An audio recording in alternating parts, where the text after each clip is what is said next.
आज है 12 मार्च 2025 दिन बुधवार। Welcome back to clean news MP. चलिए देखते हैं मध्य प्रदेश की 25 फटाफट बड़ी खबरों को। इससे पहले आप न्यूज को कहां से देख रहे हैं हमें कमेंट में बताना बिल्कुल ना भूलें।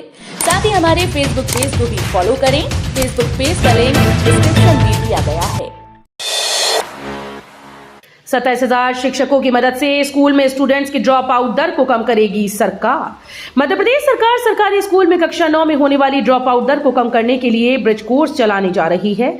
इसके लिए शिक्षा विभाग ने 27,000 शिक्षकों को ब्रिज कोर्स का प्रशिक्षण दिया है, जो सरकारी स्कूल में ड्रॉप आउट दर को कम करने में महत्वपूर्ण भूमिका निभाएंगे। प्रदेश के सरकारी स्कूल में कक्षा 9वीं में प्रवेश लेने वाले विद्यार्थियों में अध्ययन के स्तर और दक्षता को सुधारने के लिए स्कूल शिक्षा विभाग ब्रिज कोर्स का संचालन कर रहा है। 23 मार्च को होगी सहायक संचालक परीक्षा। असिस्टेंट प्रोफेसर भर्ती परीक्षा के इंटरव्यू भी होंगी। मध्य प्रदेश लोक सेवा आयोग की राज्य सेवा प्रारंभिक परीक्षा फरवरी में आयोजित की गई। प्रारंभिक परीक्षा से शुरुआत होने के बाद इस बार लगातार परीक्षाओं का दौर चलेगा। 23 मार्च को सहायक संचालक 2023 की परीक्षा आयोजित की जाएगी। लोक सेवा आयोग ने साल भर होने वाली परीक्षाओं की संभावित तारीख इस बार जारी कर दी है। एमपी में मोहन सरकार का बजट आज। कृषक उन्नति योजना का होगा ऐलान। 2.5 लाख पदों पर होगी भर्ती। आज को विधानसभा में मोहन सरकार का दूसरा बजट प्रस्तुत होगा। जाहिर है कि मोदी सरकार के बजट की रोशनी में इसे तैयार किया गया है और प्रधानमंत्री नरेंद्र मोदी के ज्ञान मंत्र पर यह आधारित रहेगा। ज्ञान यानी गरीब, युवा, अन्नदाता और नारी। इसके लिए 4 मिशन भी लागू किए जा चुके हैं। अब बजट में पूर्व से संचालित योजनाओं में प्रावधान किए जाएंगे। वहीं किसानों को प्रोत्साहित करने के लिए कृषक उन्नति योजना प्रारंभ करने की घोषणा हो सकती है। मध्य प्रदेश के 700 हायर सेकेंडरी स्कूल्स में शुरू होगी व्यावसायिक शिक्षा। केंद्र सरकार को भेजा प्रस्ताव। प्रदेश के सरकारी स्कूल में राष्ट्रीय शिक्षा नीति के तहत व्यावसायिक शिक्षा को अनिवार्य किया जा रहा है। नए सत्र से प्रदेश के 700 हायर सेकेंडरी स्कूल में व्यावसायिक शिक्षा शुरू की जाएगी। स्कूल शिक्षा विभाग ने नए शैक्षणिक सत्र में 700 शासकीय उच्चतर माध्यमिक विद्यालयों में नए ट्रेड में रोजगारोन्मुखी पाठ्यक्रम शुरू करने का प्रस्ताव केंद्र सरकार को भेजा है। 100 से अधिक जनसंख्या वाली ग्रामीण बसाहटों को शहरी सड़कों से जोड़ेगी सरकार। प्रदेश की 100 से अधिक जनसंख्या वाली ग्रामीण बसाहटों को राज्य सरकार शहरी सड़कों से जोड़ेगी। इसके लिए केंद्र और राज्य प्रवर्तित विभिन्न योजनाओं जैसे पीएम ग्राम सड़क योजना, पीएम जनमन योजना, सीएम ग्राम सड़क योजना, सुदूर ग्राम सड़क संपर्क योजना आदि के माध्यम से विभिन्न क्षेत्रों में पात्रता अनुसार 500, 250 और 100 से अधिक जनसंख्या की बसाहटों में सड़क संपर्कता प्रदान की जा रही है। होली पर थाने में हाजिरी देंगे गुंडे, गैर हाजिर होने पर जाएंगे जेल। होली पर शांति व्यवस्था बनाए रखने के लिए पुलिस बदमाशों पर नकेल कस रही है। सूचीबद्ध बदमाशों की सूची तैयार की गई। बदमाशों को होली के दिन थाने में हाजिरी देनी होगी। उपस्थिति के बाद ही होली मना पाएंगे। अनुपस्थित मिलने पर पुलिस जेल भेज सकती है। बदमाशों को थाने बुलाकर हिदायत दी गई। पुलिस ने स्वजन की भी काउंसलिंग की है। निरोगी काया अभियान के तहत 19 दिन में महज 14% स्क्रीनिंग। निरोगी काया अभियान की धीमी रफ्तार जिम्मेदारों की कार्यशैली पर सवालिया निशान लगा रही है। एक अनुमान के अनुसार 40 दिनों में जिले में करीब 9 लाख लोगों की स्क्रीनिंग पर जांच की जानी है, जबकि अभी तक यानी 19 दिनों में महज 14% लोगों की ही स्क्रीनिंग हो पाई। इसकी वजह प्रचार प्रसार का अभाव और जिम्मेदार अधिकारियों की मॉनिटरिंग न करना माना जा रहा है। एआई से प्रोजेक्ट बना रहे हैं तो समझ जाएं, वाइवा में खुल जाएगी पोल पट्टी। तकनीकी के दौर में परीक्षा के समय एआई की मदद से प्रोजेक्ट बना रहे हैं तो समझ जाइए, एआई की मदद से प्रोजेक्ट बनाकर देने में वाइवा में परेशानी से गुजर सकते हैं। दरअसल एआई की सहायता से आसानी से प्रोजेक्ट वर्क व थीसिस लिखी जा रही है। ऐसे बहुत से सॉफ्टवेयर हैं जो केवल टॉपिक बताने पर पूरा प्रोजेक्ट व थीसिस तैयार करके दे रही हैं, लेकिन परीक्षा के समय वाइवा के दौरान इसे आसानी से पकड़ा जा सकता है। बिजली होगी महंगी, सब्सिडी कम नहीं कर पाई सरकार, कटेगी जेल।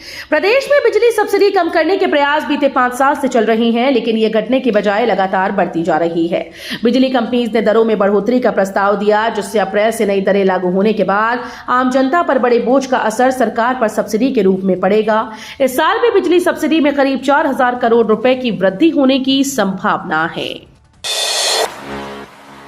एमपी विधानसभा बजट सत्र का दूसरा दिन, विधानसभा में आर्थिक सर्वेक्षण रिपोर्ट पेश। मध्य प्रदेश विधानसभा के बजट सत्र के पहले दिन की कार्यवाही स्थगित होने के बाद मंगलवार को बजट सत्र के दूसरे दिन की शुरुआत हुई। बजट सत्र का दूसरा दिन बेहद महत्वपूर्ण है। आर्थिक सर्वेक्षण और द्वितीय अनुपूरक बजट पटल पर रख दिया गया है। राज्यपाल मंगूभाई पटेल के अभिभाषण पर चर्चा हुई। सत्र के दौरान विपक्ष घोटालों और भ्रष्टाचार के मुद्दे पर सरकार को घेरा है। अमरनाथ यात्रा की तारीखों का ऐलान, भक्तों को मिलेंगे मात्र 38 दिन। जानकारी के लिए बता दें कि अमरनाथ यात्रा 2025 की तारीखों का ऐलान हो गया है। इस साल यात्रा 3 जुलाई से शुरू होकर 9 अगस्त को रक्षाबंधन के दिन संपन्न होगी। यात्रा की अवधि 38 दिन की होगी। उपराज्यपाल मनोज सिन्हा की अध्यक्षता में हुई श्री अमरनाथ जी श्राइन बोर्ड की बैठक में यह फैसला लिया गया। एमपी में मिले रहस्यमयी पत्थर, चिपक रही चुंबक। मध्य प्रदेश में रहस्यमयी पत्थर मिले हैं। ये पत्थर खास हैं, इनसे चुंबक चिपक रही है। मामला खंडवा जिले का है, जहां किल्लौद ब्लॉक के कुकढाल गांव के जंगल में बने बांध के बैक वाटर में ये पत्थर ग्रामीणों को मिले थे। जब पत्थरों से चुंबक के चिपकने की जानकारी ग्रामीणों को लगी तो पूरे इलाके में चर्चाएं शुरू हो गई और फिर ग्रामीण इन पत्थरों को लेकर खनिज दफ्तर पहुंचे, जहां खनिज अधिकारियों ने पत्थरों से चुंबक चिपकता देख इन्हें जांच के लिए भेज दिया है। बेटियां अपनी मां के साथ हैं तो अवैध हिरासत नहीं। मध्य प्रदेश हाईकोर्ट के प्रशासनिक न्यायाधीश संजीव सचदेवा व न्यायमूर्ति विनय सर्राफ की युगल पीठ ने कहा कि बेटियां अपनी मां के साथ हैं तो अवैध हिरासत नहीं मानी जा सकती।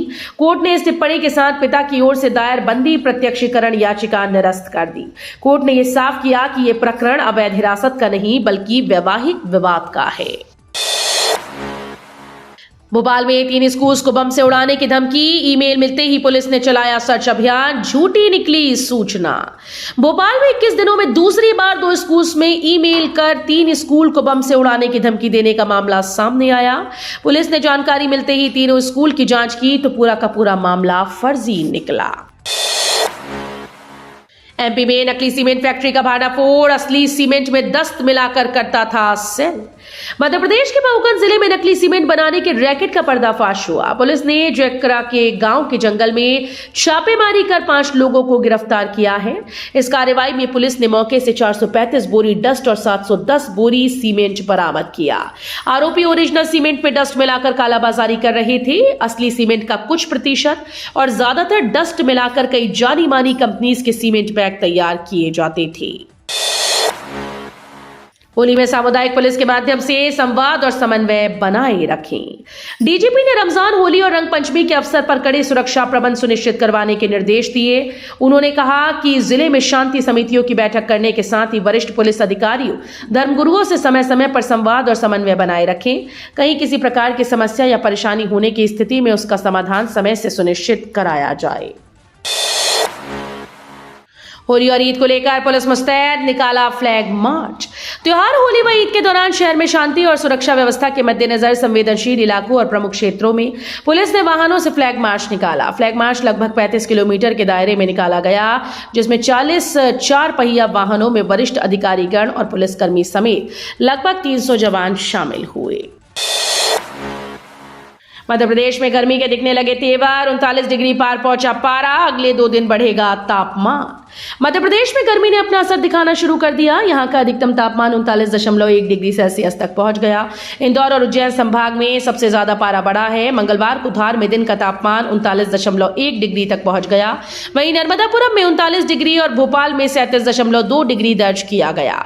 मौसम विभाग ने अगले 2 दिन तक पारे में और बढ़ोतरी होने का अनुमान जताया।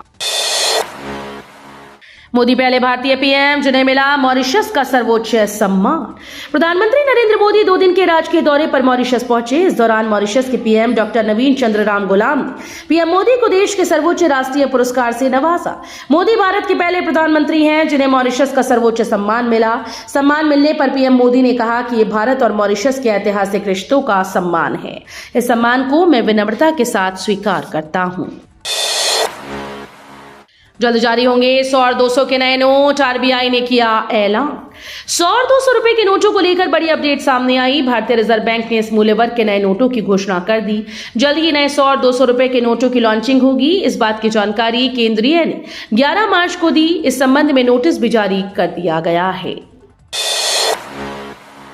बांग्लादेश में आर्मी चीफ का तख्ता पलट की कोशिश। बांग्लादेश की सत्ता में तख्ता पलट के बाद अब आर्मी चीफ वकार उस जमान का तख्ता पलट की कोशिश हुई। बांग्लादेशी सेना के शीर्ष अधिकारी लेफ्टिनेंट जनरल फैजुर रहमान ने आर्मी चीफ की जगह लेने के लिए सेना मुख्यालय में वरिष्ठ अधिकारियों की मीटिंग बुलाई। कई लोगों ने उन्हें सपोर्ट भी किया, लेकिन पर्याप्त समर्थन नहीं मिल पाया। इसके बाद लेफ्टिनेंट जनरल को बांग्लादेश की सैन्य खुफिया DGFI की निगरानी में रखा गया है। मध्य प्रदेश की 4 ऐतिहासिक धरोहर यूनेस्को की टेंटेटिव लिस्ट में शामिल। मुख्यमंत्री डॉक्टर मोहन यादव ने बताई बड़ी उपलब्धि। यूनेस्को ने प्रदेश की 4 ऐतिहासिक धरोहरों को सीरियल नॉमिनेशन के तहत टेंटेटिव लिस्ट में शामिल किया। मुख्यमंत्री डॉक्टर मोहन यादव ने इस पर खुशी जताते हुए कहा कि प्रधानमंत्री नरेंद्र मोदी के नेतृत्व में मध्य प्रदेश की समृद्ध ऐतिहासिक धरोहर को वैश्विक पहचान दिलाने की दिशा में एक और महत्वपूर्ण उपलब्धि हासिल हुई है। तिलकनगर से रिंग रोड की सड़क का काम शुरू। 6 महीने में बनेगी, अतिक्रमण हटाए। तिलकनगर को रिंग रोड से जोड़ने के लिए एक नई सड़क का निर्माण किया जाएगा। इस सड़क का काम शुरू हो चुका है और नगर निगम ने इसके लिए तैयारियां भी शुरू कर दी। आज तिलकनगर स्थित श्री कृष्ण पब्लिक स्कूल के आसपास की बाधाओं को हटाया गया। MIC सदस्य राजेश सुदावत के मुताबिक इस रोड को बनाने में 6 महीने का समय लगेगा। इस रोड की बाधाएं हटाने का केस 2020 से कोर्ट में चल रहा है। पीथमपुर में तीसरा ट्रायल रन शुरू। 2.5 दिन में जलेगा 10 टन कचरा। पीथमपुर में भोपाल से लाए गए यूनियन कार्बाइड के कचरे का तीसरा ट्रायल रन शुरू हो गया है। 10 टन कचरा 2.5 दिन में जलेगा। कोर्ट के सरकार को विशेषज्ञों की मौजूदगी में 3 ट्रायल रन करने के निर्देश दिए थे। कचरा निपटान के तीनों चरणों की रिपोर्ट हाईकोर्ट में पेश की जाएगी। तीसरे ट्रायल रन से पहले सोमवार को 12 घंटे का ड्राई रन हुआ। इस दौरान भस्मक का तापमान 1200 से 800 डिग्री तक लाया गया।